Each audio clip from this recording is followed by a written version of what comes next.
আমাদের সমাজে বাচ্চা যখন হয়, একদিনের বাচ্চার চেহারা দেখে অনেকে বলে বাবার মতো হইছে, অনেকে বলে যে মার মতো হইছে, অনেকে বলে যে দাদার মতো হইছে, অনেকে বলে নানার গোষ্ঠীর মতো হইছে। আপনাদের এলাকায় যদি বলে থাকে আপনারা একটু আওয়াজ দিবেন, বলে কি বলে না?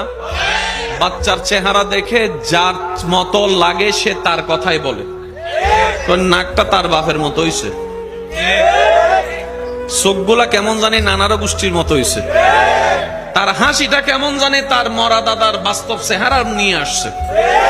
এবার বাচ্চাটা যখন বড় হয় দেখা যায় সে দাদার মতো হয় নাই, নানার মতো হয় নাই, মার মতো হয় নাই, সে তার মতো।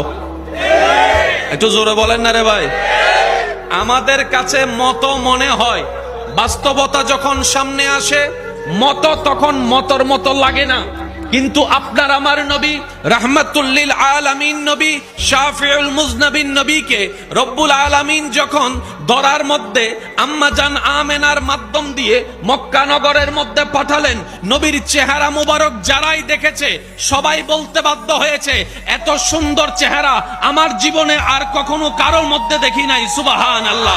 নবীর চোখ মুবারক দেখে সবাই বলতে বাধ্য হয়েছে, এত সুন্দর টানা টানা চোখ তো অনেক দেখেছি, এই চোখের মতো চোখ দেখি নাই, এই নাকের মতো নাক দেখি নাই, এই ঠোঁটের মতো ঠোঁট দেখি নাই, এই হাসির মতো হাসি দেখি নাই, এই চেহারার মতো চেহারা দেখি নাই।